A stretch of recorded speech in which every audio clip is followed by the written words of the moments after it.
Morning students. हमने last class में Ohm's law पढ़ा था ना। अब हम करते हैं वेरिफिकेशन ऑफ ओम्स लॉ कि ओम्स लॉ को हम कैसे वेरीफाई कर सकते हैं। जैसे मैंने एक वायर ली थी, है ना, मैंने यहाँ सेल लगाई थी,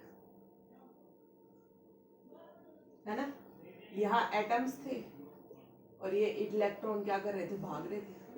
अब वेरीफाई कैसे करेंगे हम करंट को? ये करंट जा रहा है इधर, तो सबसे पहले उसने क्या किया, सबसे पहले एक सेल लगाई, फिर करंट की वैल्यू चेक की। ठीक है, मतलब क्या है, उसने क्या किया, पहले एक सेल लगाई, एक सेल यानी पोटेंशियल डिफरेंस यानी वोल्टेज, एक वैल्यू एक V1 लिया तो उसके अकॉर्डिंग I1 की वैल्यू देखी क्या है। फिर उसने दूसरी सेल और ऐड की, फिर उसने करंट की वैल्यू देखी, फिर उसने उनके अंदर एक सेल और ऐड की, फिर उसने क्या देखी, करंट की वैल्यू। तो इससे क्या पता चल रहा है कि हर एक क्या है, वोल्टेज की वैल्यू से हर एक क्या है, सेल ऐड करने से क्या हो रहा है, हमारे करंट की वैल्यू क्या कर रही है, इंक्रीज कर रही है ना। तो इसका मतलब अगर मैं मेरा V और I का ग्राफ देखूं तो मेरा ग्राफ क्या होगा, ऐसे कांस्टेंट हो गया ना, क्योंकि हर एक V1 के लिए I1 क्या हो रहा है, इंक्रीज कर रहा है ना। हर एक V1 के लिए I1 क्या कर रहा है, इंक्रीज। तो हमारा ग्राफ क्या आ गया, कांस्टेंट। तो इससे क्या पता चला कि करंट क्या है, किसके ऊपर डिपेंड कर रहा है, वोल्टेज के ऊपर डिपेंड कर रहा है, कि current is dependent on voltage, है ना। लेकिन अब हमें इससे तो ये पता चल रहा है कि करंट सिर्फ वोल्टेज पे डिपेंड करता है, लेकिन हमने ये देखा है ओम्स लॉ से V directly proportional to IR, यही देखा ना।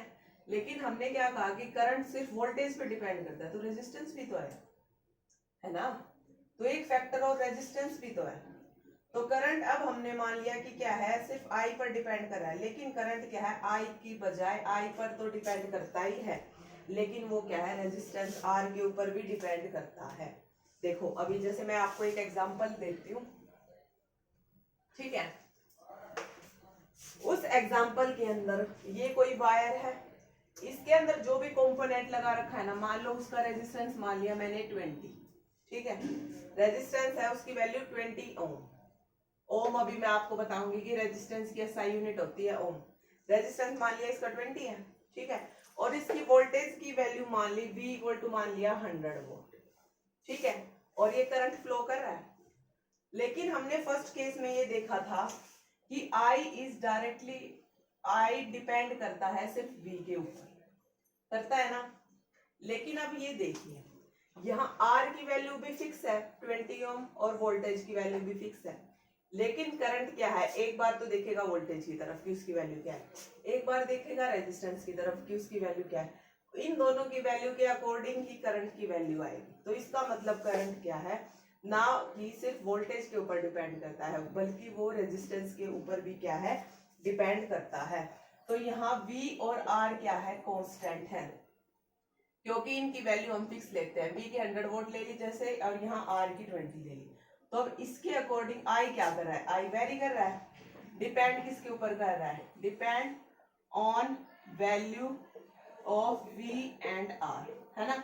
और फॉर्मूला है हमारा V इक्वल टू IR, तो V by R equal to I, क्योंकि I की वैल्यू निकालनी है। तो V दे रखा है हमारा 100 वोल्ट और R दे रखा है 20 ओम, तो मेरा करंट क्या आ गया, 5 एम्पियर आ गया, क्योंकि हमारी करंट की SI यूनिट होती है एम्पियर। तो करंट क्या है मेरा, 5 एम्पियर है, ठीक है। तो इसका मतलब क्या हो गया, current is depend both on voltage and resistance, ठीक है। मतलब V ज्यादा तो I ज्यादा, ठीक है, V कम तो हमारा क्या है, I कम।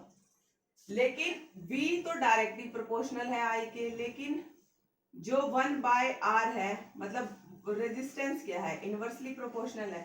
ये चीज रेजिस्टेंस अगर इंक्रीज होगा तो करंट क्या होगा, डिक्रीज। अगर रेजिस्टेंस डिक्रीज होगा तो करंट क्या होगा, इंक्रीज, क्योंकि V ज्यादा I ज्यादा, डायरेक्टली प्रोपोर्शनल इनवर्सली प्रोपोर्शनल में क्या हो जाएगा, ये चीज क्या हो जाएगी, ये चीज बढ़ेगी तो ये चीज घटेगी, ये चीज घटेगी तो ये चीज क्या हो जाएगी, बढ़ेगी, ठीक है।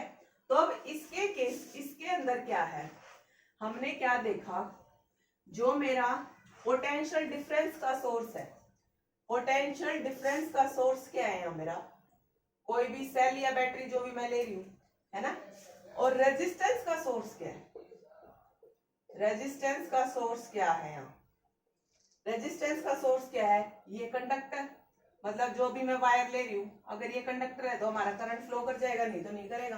तो इसका मतलब पोटेंशियल डिफरेंस का सोर्स हुआ सेल और रेजिस्टेंस का सोर्स क्या हुआ, कंडक्टर। तो करंट क्या है, इन दोनों के ऊपर क्या करेगा, current will depend on both, current will depend on both, on resistance and on potential difference दोनों, ठीक है।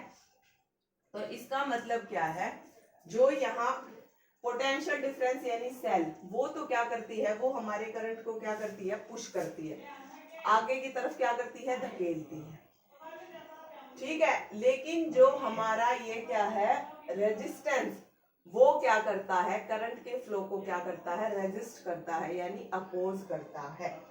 क्यों, मैंने बोला है कि जो वोल्टेज है ना, वो करंट को क्या करता है, फ्लो करता है ना, क्योंकि V is directly proportional to I। लेकिन जो रेजिस्टेंस है ना, वो करंट को क्या करता है, अपोज करता है, क्योंकि R क्या है, इनवर्सली प्रोपोर्शनल होता है, इसलिए ये क्या करता है, करंट के फ्लो को क्या करता है, रेजिस्ट करता है, यानी अपोज करता है, ठीक है। तो ये तो था हमारा वेरिफिकेशन ऑफ ओम्स लॉ।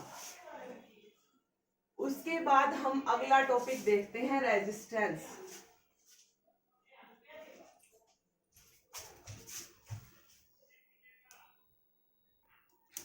अब है हमारा रेजिस्टेंस। रेजिस्टेंस क्या होता है, मान लो कि मैंने ये कोई भी क्या है वायर, ठीक है, इसके अंदर क्या है, ये एटम्स, और इसके अंदर इलेक्ट्रॉन भाग रहे हैं, है ना। तो रेजिस्टेंस की डेफिनेशन क्या होती है, एबिलिटी ऑफ ए कंडक्टर, मतलब इसकी ability, ability of a conductor to oppose the flow of charge through it. उसके अंदर मतलब अब ये डेफिनेशन मैं आपको समझाऊंगी। अब इस डायग्राम के अंदर आपको क्या दिख रहा है, ये जो इलेक्ट्रॉन है, इधर कुछ इलेक्ट्रॉन एटम से भी टकरा रहे होंगे, मतलब क्या है, ये इलेक्ट्रॉन है, ये हो गया मेरा एटम, इसके साथ भी क्या होंगे, इसके साथ भी क्या कर रहे होंगे, कोलाइड कर रहे होंगे ना, है ना। ये एटम, ये इलेक्ट्रॉन एटम से कोलाइड कर रहे हैं, इसी को क्या बोलते हैं, collision of electron. Electron is called resistance, इसी को क्या बोलते हैं, रेजिस्टेंस बोलते हैं। मतलब क्या है, एटम से इलेक्ट्रॉन का कोलाइड होना, ठीक है, इसको क्या बोलते हैं, रेजिस्टेंस।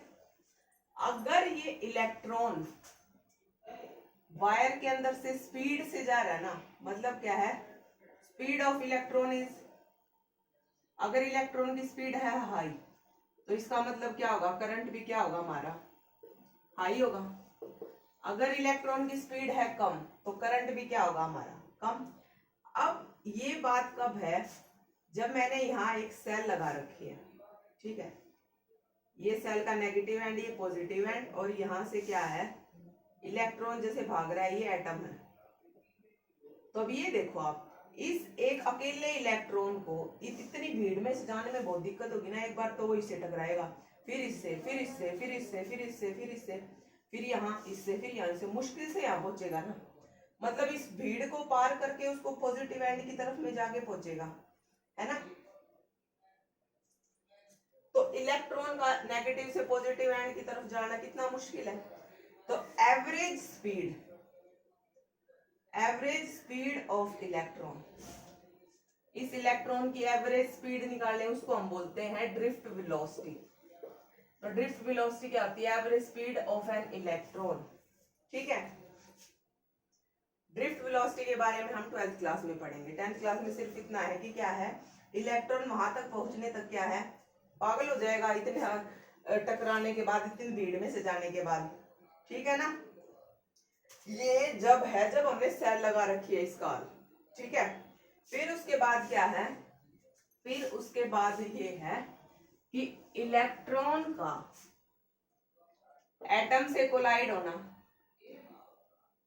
और इलेक्ट्रॉन का दूसरे इलेक्ट्रॉन से कोलाइड होना, इस कोलिजन को क्या बोलते हैं? इसी कोलिजन को हम बोलते हैं रेजिस्टेंस।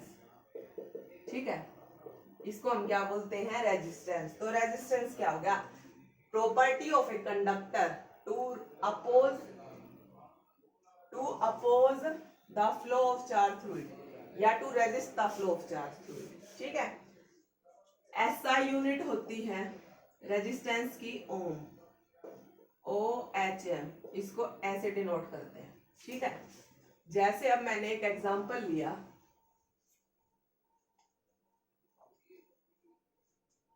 जैसे मैंने ये लिया एक बल्ब, ठीक है, और मैंने ये लगाई एक सेल। ऐसे ही मैंने एक बल्ब और लिया और ये सेल लगाई। ठीक है, इसकी वोल्टेज मान लो 100 वोल्ट है और इसकी भी वोल्टेज 100 वोल्ट है, लेकिन इसका रेजिस्टेंस ले लिया मैंने 20 ओम और इसका रेजिस्टेंस ले लिया मैंने 50 ओम।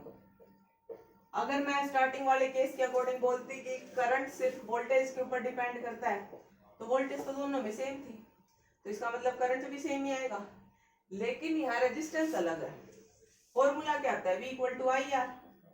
आई निकालना है तो V क्या आ गया? V by R. तो V दे रखा है मेरा 100 वोल्ट और रेजिस्टेंस है 20, तो I की वैल्यू क्या आ गई? 5 एम्पियर इक्वल टू आई। और यहाँ पे V by R equal to I, तो I की वैल्यू क्या आई? I आ गया मेरा 2 एम्पियर, है ना। तो इसका मतलब क्या है? करंट क्या है? वोल्टेज के साथ साथ रेजिस्टेंस के ऊपर भी क्या करता है? डिपेंड करता है। ठीक है, तो इसका मतलब क्या हुआ? अब यहां से 1 ओम की डेफिनेशन आ जाएगी।